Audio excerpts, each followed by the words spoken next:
അപ്പോൾ ഇതൊരു വലിയ എന്താ ട്രെൻഡ് സെറ്ററായ അല്ലെങ്കിൽ ഭൂമി കുലുക്കം പോലെയുള്ള ഒരു തെരഞ്ഞെടുപ്പ് വിജയമാണ്. കാരണം കഴിഞ്ഞ 2 ടൈമിലും പാർലമെൻറ്റിലേക്ക് BJPക്ക് മുഴുവൻ സീറ്റുകളും കൊടുത്ത് ദില്ലി ജനത, പക്ഷേ ആപ്പിനെയാണ് നിയമസഭയിലേക്ക് തിരഞ്ഞെടുത്തത്. അപ്പോൾ അരവിന്ദ് കെജ്രിവാൾ എന്ന് പറയുന്ന ഒരു രാഷ്ട്രീയക്കാരനിൽ അവർ കണ്ടത് ഇന്ത്യയിലെ രാഷ്ട്രീയ രംഗത്തുണ്ടായിരിക്കുന്ന ശരികേടുകൾ.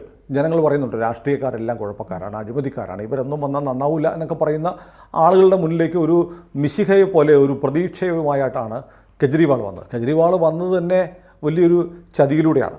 ദില്ലിയിലൊരു വലിയ സമരം നടന്നിട്ട് ആ സമരത്തിൽ ഒരു അഴിമതി വിരുദ്ധ സമരം നടക്കുകയും ആ സമരത്തിലൂടെ ഒരു ശ്രദ്ധേയനായ ഒരാൾ രാഷ്ട്രീയമായ അധികാരത്തിന് പിന്നാലെ പോവില്ല എന്ന് പറഞ്ഞിട്ട് ആ പ്രസ്ഥാനത്തെ വഞ്ചിച്ചിട്ടാണ് കെജ്രിവാൾ വളരെ പെട്ടെന്ന് ഒരു IRS ഉദ്യോഗസ്ഥനായ ഇന്ത്യൻ റവന്യൂ സർവീസിലെ ഉദ്യോഗസ്ഥനായ കെജ്രിവാൾ മുഖ്യമന്ത്രി പദവിയിലേക്ക് എത്തുന്നത്. അപ്പം കാണുമ്പോൾ നമ്മൾ വാഗണാർ കാറിൽ മാത്രം സഞ്ചരിക്കുന്ന 150 രൂപയുടെ പാരഗൺ ചെരുപ്പിടുന്ന, വള്ളിച്ചെരുപ്പിടുന്ന, ലൂസായ ഷർട്ടിടുന്ന, ഓട്ടോറിക്ഷയിൽ സഞ്ചരിക്കുന്ന കെജ്രിവാൾ എന്നൊക്കെ പറഞ്ഞ് വല്ലാത്തൊരു ഇമേജ് ഉണ്ടാക്കി. ദില്ലിയിലെ ജനങ്ങൾക്ക് സൗജന്യ വെള്ളം കൊടുക്കും, സൗജന്യ മരുന്ന് കൊടുക്കും, സൗജന്യ വൈദ്യുതി കൊടുക്കും എന്നൊക്കെ പറഞ്ഞ് സൗജന്യങ്ങൾ വാരിക്കോരി കൊടുത്ത് ദില്ലി ഭരണം 2 ടേമായിക്കൊണ്ട് നടക്കുകയാണ് കെജ്രിവാൾ.